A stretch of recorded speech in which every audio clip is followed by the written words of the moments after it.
함께 봉독하신 말씀 미가서 5장 2절 말씀 중심에서 베들레헴이라는 제목으로 함께 말씀을 통해 은혜 나누기를 원합니다. 지난주에는 동방의 박사가 아기 예수님께 찾아가서 경배하고 황금과 유황과 모략을 드렸던 성탄의 예물이란 제목으로 함께 말씀을 상고하였습니다. 우리가 현장까지 찾아간다는 그 자체가 이미 예물을 드리는 우리의 시간이 우리의 몸이 예물과도 같다라고 말할 수가 있습니다.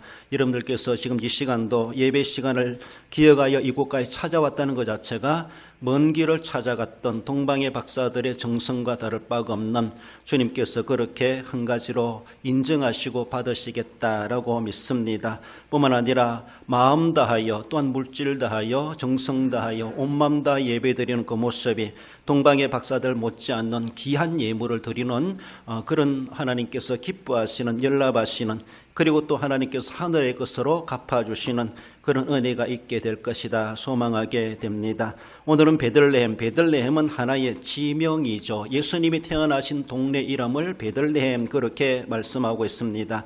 이미 베들레헴의 이름이 있습니다마는 그곳에 태어날 것이다 예언되었고 그리고 그것의 말씀대로 태어나셨습니다. 베들레헴이란 말은 두 단어가 합성되어 있습니다. 그래 베터레헴이란 말인데 베트란 말은 집이란 말입니다. 레헴이란 말은 떡이란 말입니다. 그래서 떡집이다 이렇게 말해요. 떡방앗 아닌가 느껴지는데 떡집입니다. 우리말로 번역하면 그래서 베트란 말은 집이라 그랬죠. 베트엘이 뭐예요?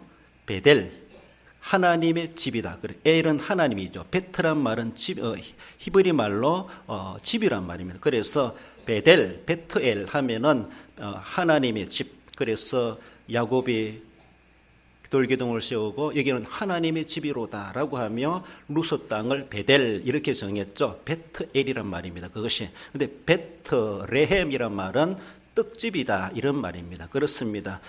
예수님께서 요한복음 6장에서 보면 나는 하늘에서 내려온 떡이다. 나는 생명의 떡이로다 이렇게 말씀하십니다. 너희 조상들은 광야에서 만나를 먹었어도 죽었지만은 나는 아버지께서 보내신 생명의 떡이로다. 나를 먹는 자는 영원히 줄이지 아니하리라. 어쩌면은 떡집에서 떡이 태어났습니다. 얼마나 의미가 있는지 몰라요. 예수님이 태어나시기 전 이미 동네 이름이 베들레헴이지만은 실제적으로 주님께서는 요한복음 6장에 오병의 기적을 역사를 하고 나서 제자들에게 더 되풀이 해석해 주시는 그런 말씀 속에서 나는 하늘에서 내려온 아버지가 보내신 생명의 떡이다라고 말씀하시면서 그 떡이 되시는 생명의 떡이신 예수님께서 떡집 동네에서 그렇게 태어나셨다라는 겁니다. 베들레헴의 실체가 무엇인가? 한마디로 말한다면은 자금에서 위대함으로 바뀌어진다는 것이죠. 무명에서 유명하게 된다는 것이죠. 소외받고 억압받는 거기에서 이제는 완전히 자유함을 얻고 그리고 남을 지배할 만큼 권세가 있는 그런 곳으로 놀라운 변화 놀라운 발전이 일어난다는 것을 베들레헴 오늘 본문을 통해서 말씀해 주십니다. 베들레헴이란 자에 주시는 말씀 먼저는 그것은 어떤 실체를 가지고 있는가? 기쁨의 발원지가 될 것을 말씀하십니다. 베들레헴 에브라다야 너는 유다족 속중에 작을지라도 베들레헴의 옛날 이름을 에브라다 이렇게 옛날 이름은 에브라다입니다. 그래서 옛날 이름과 붙여가지고 미가 선지자는 베들레헴 에브라다야 이렇게 부르고 있죠. 우리를 대양이라 하기도 하고 천동이라 하는 것처럼 고을의 이름들이 옛날 이름들이 다 있죠. 그러니까 그것이 더 익숙하게 지역에 있는 사람들은 더 자세히 알게 되는 것을 볼 수가 있죠. 행정적인 이름보다가도 그렇습니다. 그것처럼 에브라다 더 줄인다면 에브랏 이렇게 하기도 합니다. 그런데 이곳이 왜 이렇게 기쁨의 발원지가 되어야 될 것인가? 이스라엘의 조상인 야곱의 개인적으로 바라볼 때 이 베들레헴은 엄청난 슬픔의 현장입니다. 왜 그런가 하면은 창세기 35장 19절에 보면 라헬이 죽음에 에브랏 곧 베들레헴 길에 장사되었고 야곱이 라헬의 묘에 비를 세웠더니 지금까지 라헬의 묘비라 일컫더라. 야곱에게 써가지고 라헬이라고 하는 아내가 어떤 존재입니까? 정말로 원치 않게도 4명의 아내를 두었지만 그중에 가장 사랑했던 아내는 라헬입니다. 그리고 다른 3명의 여자들은 자기가 원해서 아내가 된 것이 아닙니다. 원래 자기가 원했던 지목된 반했던 그 여인은 라헬이죠. 외삼촌의 딸 라헬입니다. 근데 그 라헬이 여기에서 죽음, 인종을 맞이했다는 것이죠. 에서를 외삼촌 집에 들어오면서 에서 군대를 만나가지고 잘 통과되었습니다. 그리고 숫곳이나 세겜 땅까지 올라가가지고 거기서 살다가 딸이 강간당하는 이런 욕을 보이고, 그래 하나님은 베델로 올라가라 말씀하셔가지고 모든 것을 다 버려두고 베델로 올라가고 베델에 가서 하나님을 다시 만나게 됩니다. 만나가지고 이제 헤브론 아버지 있는 이삭 아버지 있는 집으로 가는 가운데 베들레헴 여기에서 라헬이 죽습니다. 막내 아들 베냐민을 낳자마자, 어쩌면은 임신 중동인지 모르지만은 그 어머니가 죽습니다. 가장 사랑했던 아내가 죽어요. 사실 3명의 다른 여자들이 있지만 그 3명 다 해도 라헬만큼 안 돼요. 야곱의 개인적으로 마음으로 보면은 그 3명의 여인들은 자기가 원해서 아내가 된 것이 아니에요. 그래서 자기가 원했던 아내는 이 라헬이라고는 이 여인인데, 그가 여기서 죽습니다.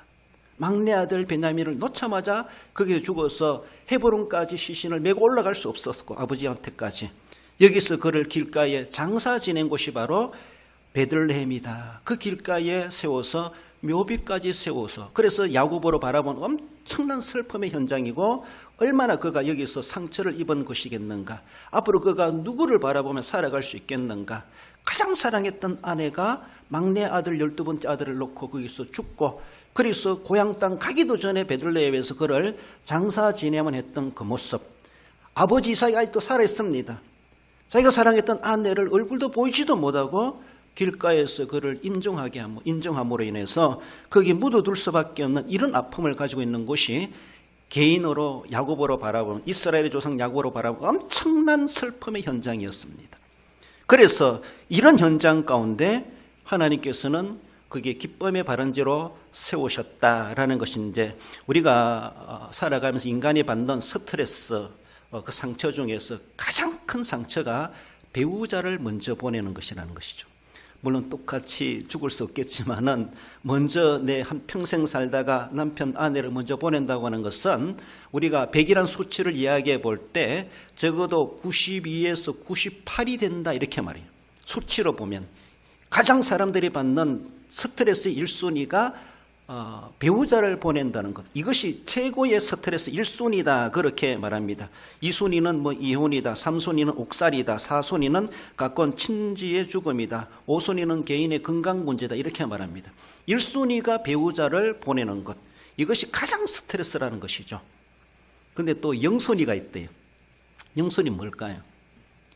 0순위는 내 앞에서 자식이 죽는 거래요. 자식이 죽는 거. 그건 순위에 들어가지도 않지만 그래서 그만큼 1순위는 배우자를 보내는 그 아픔, 그 상처가 엄청나게 스트레스다. 들어가서는 오래 살기보다 얼마 살지도 않았는데 아내를 보냈던 이 야곱으로 바라본 얼마나 큰 상처겠습니까? 앞으로 그 파란만장한 인생 고향 땅에 돌아왔는데 살아갈 날들이 있는데 돌아오자마자 사랑한 아내가 죽었다라는 것에 대해서 그 핏덩이 베냐민을 안고 얼마나 슬퍼했겠는가. 그렇습니다. 그런 모습 속에서 그가 어쩌면 요셉이나 베냐민을 차별대할 만큼 다른 아들들보다가도 사랑할 수밖에 없었지 않았겠는가, 그런 모습입니다. 우리는 이렇게 스트레스가 많은 세상 가운데 살아가고 있습니다. 현대병이 있어가지고 스트레스가 모든 병의 주된 원인이 되기도 하다 그렇게 말을 하기도 하죠. 그렇습니다. 신체적인 모습으로 볼 때 심혈관 질환이나 심장병이나 소화장애나 두통이나 면역력 저하나 피부 질환에도 스트레스가 하나의 원인이 되기도 한다 이렇게 말하고, 정신적인 모습에서도 불안장애, 우울증, 수면장애, 집중저하, 폭식 균형 파괴 이런 것들의 병의 원인이 되기도 한다. 스트레스가 그렇게 영향을 미친다 말씀하고 있습니다. 지속적으로 이런 것들이 된다라면은 만성 질환이 되어버린다 이렇게 말합니다. 그러므로 우리는 스트레스 안 받으려고 해야 되는데, 그러나 이 세상은 스트레스가 끊일 날이 없는 세상 가운데 근심 걱정 슬픔 한숨 질 일이 얼마나 많은지, 오늘 평안했다가도 내일이 보장되지 않은 그런 가운데 살아간다고 하는 것은 죄악된 세상이고 죄 때문에 일어나는 우리의 불행이라고 하는 것을 성경은 분명히 말씀해 주고 있습니다.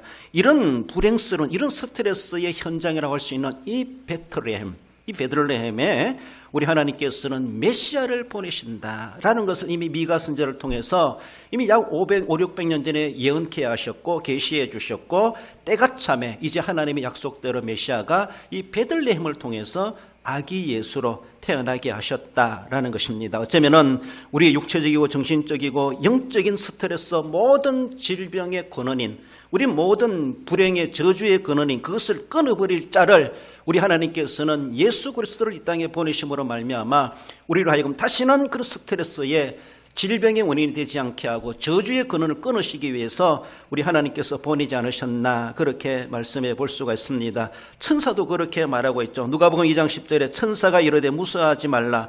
보라, 내가 온 백성에게 미칠 큰 기쁨의 좋은 소식을 너희에게 전하노라. 베들레헴 상공에 천사들이 나타나가지고 그 목자들에게 말하는 것은 온 백성에게 미칠 큰 기쁨의 좋은 소식을 너희에게 전하노라. 사실 그 베들레헴 땅이라고 하는 것은 슬픔의 현장이었습니다. 어쩌면 그때까지도 아마 라헬의 묘비가 세워져 있지 않았겠는가라고도 추정해 볼 수가 있는데, 온 그 후손들이 그 땅을 지나가면서 그 비석을 보면서 우리 조상 야곱이 그렇게 아파했던 장소다라고 생각할 때 그들은 숙연해 줄 수밖에 없는 곳이 베들레헴이었습니다. 그러나 아니다 다르게 그 상공의 깜깜한 밤에 천사들이 나타나가지고 슬픔이 아니라 슬픔의 당소에 하나님께서는 기쁨이 시작되게 하시겠다. 바로 그것은 인간이 주는 것이 아니라 하나님이 보내신 메시아를 통하여서 이제 너희들에게 평화요 기쁨이 시작된 이곳은 바로 그런 기쁨의 발원지가 될 것이다. 상징적으로 의미적으로 그렇게 말씀해 주십니다. 이사야도 그렇게 예언한 바가 있고 우리 한번 읽어볼까요? 61장 3절입니다. 무릇 시온에서 슬퍼하는 자에게 화관을 지워 그 죄를 대신하며 기쁨의 기름으로 그 슬픔을 대신하며 찬송의 옷으로 그 근심을 대신하시고 그들이 의의 나무고 여호와께서 심으신 그 영광을 나타낼 자라 일컬음을 받게 하려 하심이라. 할렐루야. 그렇습니다. 예수 그리스도로 인하여서 우리의 영육을 리모델링 해 주시는 것이죠. 이제는 다시는 그렇게 슬픔 속에 잠겨있지 마라. 슬픔이 끊일 날 없는 세상에 살아가고 있지만 우리는 예수님 바라보고 우리에게 기쁨을 주시기 위해서, 우리에게 평강을 주시기 위해서 예수님을 우리는 마음속에 모시고 내 속이 이제는 슬픔의 베들레헴이 아니라 나는 이제 기쁨이 샘솟는 그런 내 심령의 베들레헴, 내 인생의 베들레헴. 그래서 우리는 기쁨의 발원지로 하나님이 그렇게 말씀해 주시는 것처럼 예수님을 모신 사람들의 심령은 슬픔 가지고 살아가는 것이 아니라 늘 감사하고 기뻐하고 주님 앞에 늘 찬양하는 그런 삶, 이것이 우리의 거듭난 성도의 모습이 될 것을 말씀하고 예수님을 모심으로 말미암아 그런 놀라운 영적인 리모델링의 변화의 역사를 경험하게 될 것을 말씀하십니다. 나가서 그 베들레헴이라고 하는 것은 통치의 고향이 될 것을 말씀합니다. 이스라엘을 다스릴 자가 내게로 나올 것이라. 통치자의 고향이다. 생각해 보세요. 만약에 우리 자녀들 중에 여기서 대통령이 난다라면은 이 천동은 놀라운 변화가 있지 않겠습니까? 외적으로 내적으로. 그렇잖아요. 뿐만 아니라 여기가 이제는 그분의 생가다 해가지고 관광지로 새롭게 리모델링 될 것이고 발전할 것이고 그렇게 될 것입니다. 천동이 어디냐? 천동이 알려지게 됩니다. 그렇잖아요. 김천 관문이 어디냐? 알려지게 될 것이에요. 이 베들레헴이 통치자의 고향이 된다고 하는 것은 거꾸로 말한다면은 그렇게 억압받고 지배받고 유린당하고 억울하고 서러워도 어디가 사소할 때도 없던 그런 억울하게 서럽게 살아갔던 주민들, 백성들, 정말로 남에게 가서 그저 굽신거릴 수밖에 없고 종살이 할 수밖에 없는, 육신적으로 또 물질적으로도 그렇게 넉넉하지 못한 그러한 곳이 에보라다, 베들레헴이었다는 것이죠. 근데 거기에 하나님께서 난데없는 통치자가 나오게 하시겠다라고 했을 때 그것은 다시는 사람들에게 서름당하는 고향이 아니라는 것이죠. 다시는 그들에게 남들에게 업신여김을 받는 동네가 아니라는 것이죠.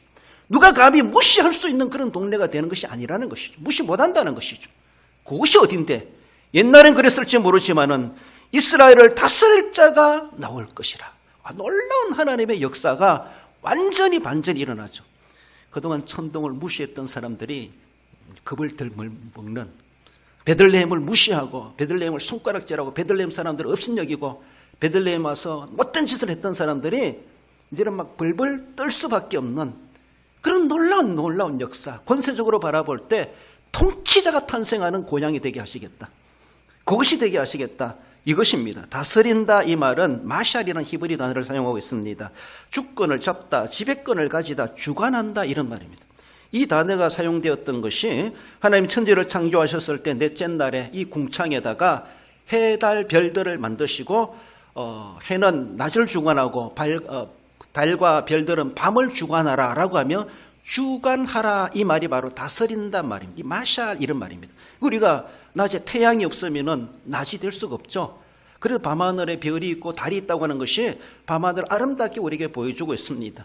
하나님 우리 어떤 자연계 태양계라고 하지만은 하나님은 이런 일월 성신을 창조해 두시고 낮과 밤을 주관하라 이렇게 그 말씀이 바로 마샬 이런 단어라는 것이죠. 하와가 선악과를 따먹고 남편에게 주고 결국은 공범이 되었습니다만은 하나님께서는 그 여인에게 주시는 징계가 무엇인가 하면은 그리고 아담에게 다스림을 받을 것이다 이런 말입니다. 아담은 너를 다스릴 것이다. 창세기 3장 6절에 남편은 너를 다스릴 것이니라. 이 다스린다 마샬이란 말입니다. 그렇습니다. 이 다스림을 받는다는 것은 참으로 비참한 일이 될 수 있습니다. 그러나 이 베들레헴 이제는 다스리는 자의 위치에 선다는 것이죠. 다스림을 받는 자가 아니라 식민 지배당하는 것이 아니라 남을 지배할 수 있는 권세 있는 동네가 될 것이다. 누구를 통해서? 메시아를 통해서. 오시는 예수 그리스도를 통해서 그러게 될 것이다 라는 것이죠. 우리가 어쩌면 인간적 베들레헴이라 할 수 있습니다. 예전에 예수님을 알기 전에는 마귀가 계속해서 침몰하고 마귀가 여기에서 놀다시피 하고 자기의 마당처럼 놀고 가고 자기 것처럼 빼앗아가고 유린당하고 우리 인생을 완전히 망가뜨려놓은 우리를 인권적으로 인격적으로 대우하지 않는 마귀놈. 거기서 우리가 얼마나 억울함을 당했습니까? 얼마나 서러웠습니까? 어디 누구 가도 마귀를 이길 자가 없고 하소연할 데도 없었습니다. 영적으로 억압받고 지배당하고 그래서 그렇게 억울하게 살다가 우리의 끝은 멸망일 수밖에 없는 우리들이었습니다. 그런데 우리 하나님께서는 거기에 마귀 권세를 제압할 수 있는 통치자를 보내시겠다는 것이죠. 흑암의 권세를 지배할 수 있는 자를 보내시겠다는 것이죠. 그렇다면 우리는 거기서 해방을 얻고 자유를 얻고 그래서 기뻐하라. 너희들에게 평강이 있을 것이다.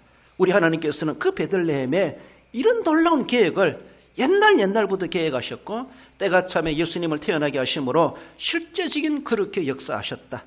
어쩌면 우리가 성경상에도 베들레헴 이야기하고 하지만 많은 사람이 성지순례 가며 베들레헴 안 가보겠습니까? 궁금해서라도 가볼 거예요. 그 산지 산골이라고 하지만 이제는 많이 개발되었겠지만은 그렇습니다. 그런 무명의 장소가 유명한 장소로 바뀌어지는 놀라운 역사. 억압받고 지배받던 그런 동네가 이제는 남을 지배할 수 있을 만큼 그런 능력이고 그런 권세 있는 마을로 동네로 그런 지역으로 하나님께서 그렇게 변화시켜 주시는 것이 바로 이런 동네가 될 것이다. 이런 베들레헴의 실체에 대해서 예수 그리스도로 말미암아 이루어질 것을 말씀하십니다.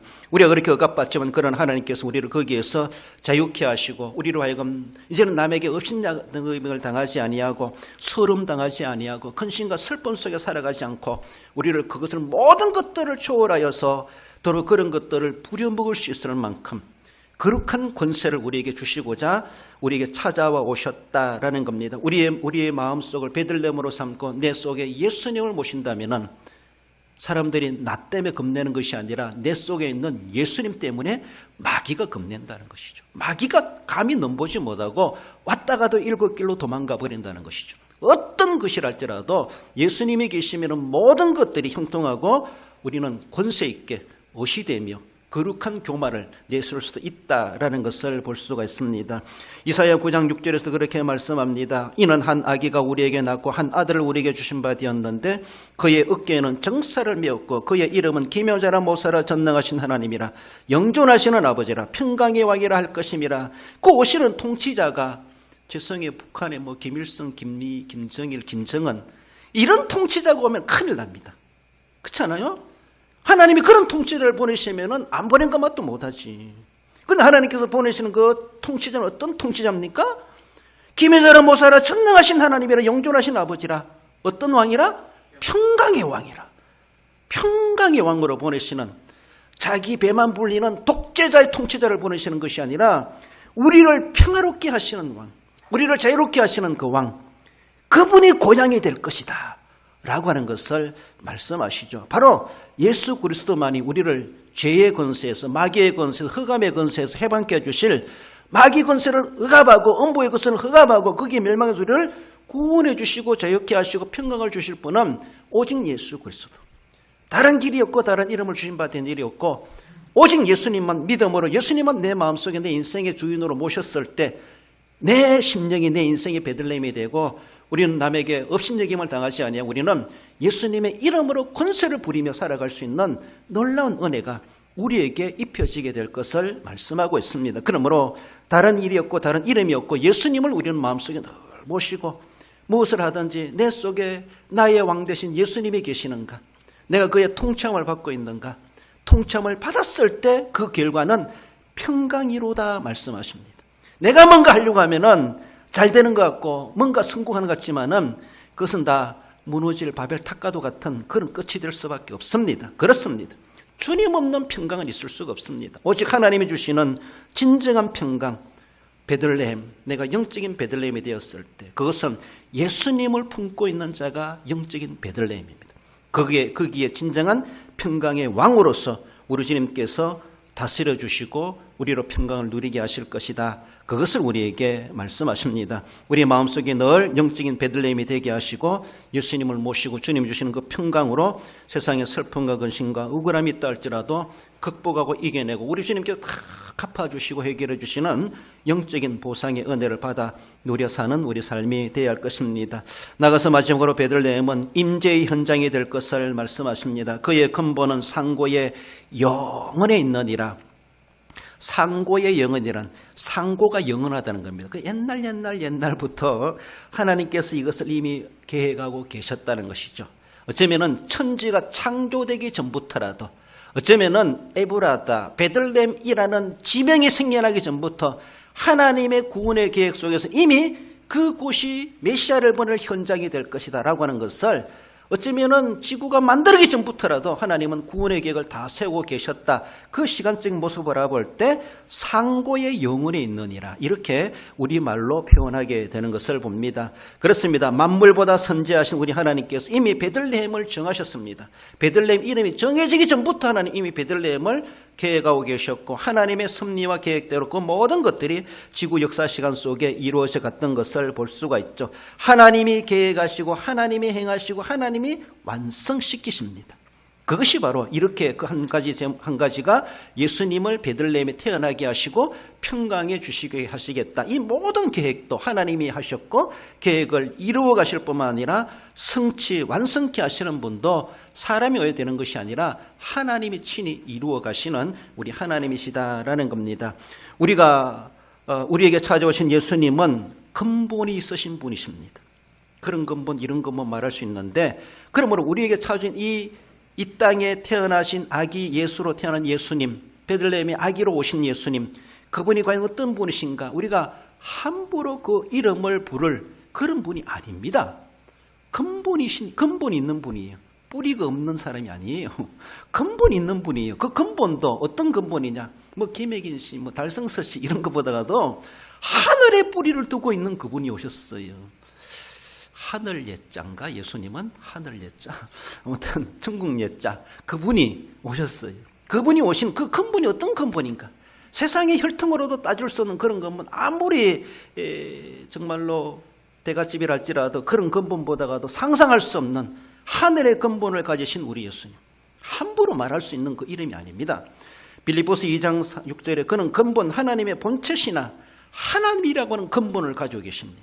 그 근본 되신 근본을 가지고 그런 근본을 가지고 오신 예수님이 인간의 몸으로 이 땅에 오셨습니다. 단순한 인간을 우리가 취급하면 안 된다는 것이죠. 하나님이시며 인간이시다 그런 말입니다. 그렇습니다. 이러한 하나님께서 베들레헴에 찾아오셨다 그렇게 말씀하십니다.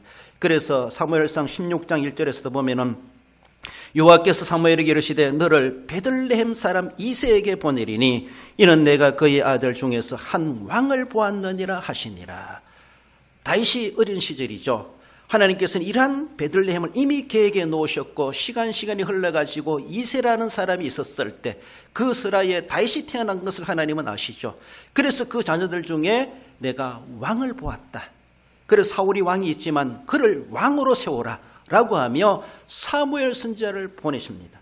하나님이 이렇게 메시아를 보내시는 모든 그 과정들을 이제 하나하나 밟고 가시는 것이죠. 그래서 어쩌면은 상고의 태초에 계획하신 것이 이세의 과정을 통해서 다윗의 혈통을 통해서 이제 결국은 예수 그리스도가 마리아를 통해서 태어나게 될 것이다. 이 과정을 하나님 다 계획하고 계셨죠. 우리는 알지도 못했지만 그러나 하나님께서는 계획하신 바대로 그 모든 시나리오대로 이루어가는 가운데 오늘 본문의 사무엘상에서는 이제 다윗의 시대까지 하나님의 계시가 이루어져 오고 있다라는 것을 볼 수가 있습니다. 그 바로 베들레헴은 다윗 왕의 고향이라고 하는 것을 말씀하고 예수님은 다윗의 혈통을 타고 다윗의 가문을 통해서 하나님이 계시하신 바대로 오셨다라는 겁니다.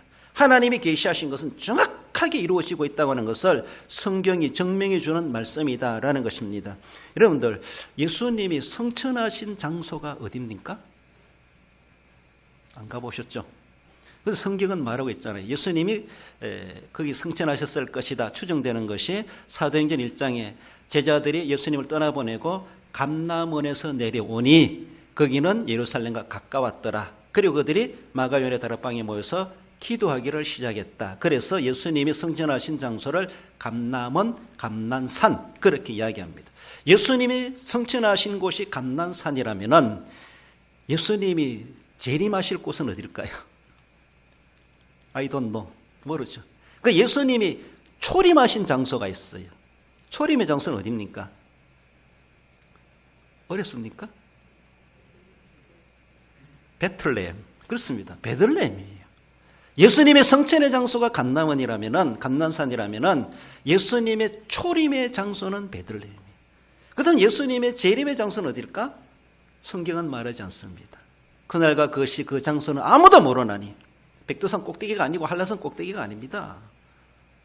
언젠지 모르고 어딘지 모르지만 분명히 초림하셨고 성천하셨던 것처럼 분명히 오시는 장소도 오시는 날도 있을 것이고 오시는 장소도 있을 것이다. 그러나 어디로 임하시든지 간에 만 백성들이 한꺼번에 다 볼 수 있다. 시청각적인 그런 모습이라고 볼 수가 있죠. 아무튼 예수님이 성천하신 곳이 감난산이라면 예수님이 그 전에 초림하신 장소는 베들레헴이다. 그 어느도 부정할 수 없는 현실이라고 하는 것을 보여주고 있습니다. 무슨 말입니까? 예수님의 임재하셨다는 것, 메시아가 임재하셨다라고 하는 것이 얼마나 귀한지 몰라요.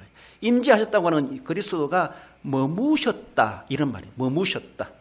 예수님이 머무시는 곳에는 놀라운 역사가 일어납니다. 귀신이 쫓겨나게 되고 맹인이 앞을 보게 되고 안전병이 일어나게 되고 불치병이 낫게 되고 죽은 자라 할지라도 예수님이 임재하시면 살아나게 하시는 놀라운 역사가 있습니다. 예수님이 임재의 현장이 된다고 하는 것은 상상할 수 없는 은혜가 임하는 현장이 됩니다. 그렇습니다. 그 속에 사람이든지 지역이든지 가정이든지 예수님이 들어가시는 가정마다 변화되지 않는 가정이 없어요. 예수님을 만나는 사람마다 변화되지 않는 사람이 없어요. 예수님을 믿는 사람마다 은혜 받고 복 받지 못하는 사람 아무도 없습니다. 다 놀라운 변화가 일어나죠. 베들레헴에 예수님이 임재하셨다고 하는 것은 놀라운 역사입니다. 그렇습니다. 예수님이 머무셨다. 예수님을 임하셨다. 그저 만나주시고 지나가신 현장이 아니에요. 거기에 머물러 계신다라고도 말할 수 있어요. 어쩌면은 영원히 우리와 함께 하시는 천국을 예표해주는 베들레헴이 아닌가라고도 볼 수가 있고, 그래서 예수님이 임재하시는 그곳이 작은 베들레헴이 아니라 이제는 큰 베들레헴이 될 것이다. 만인들이 알아보는, 만인들이 우러러보는 그런 예수님이 임재하신 현장으로서 인정받는 그런 현장이 될 것이다. 그렇게 말씀하십니다. 그렇습니다. 예수님의 탄생의 임재로 오늘도 우리와 함께하고 계시다는 것을 우리는 기억해 볼 때 그가 임하심이 얼마나 위대한 일인가, 그 모든 역사를 우리 하나님이 열심히 이루실 것이다 말씀하십니다.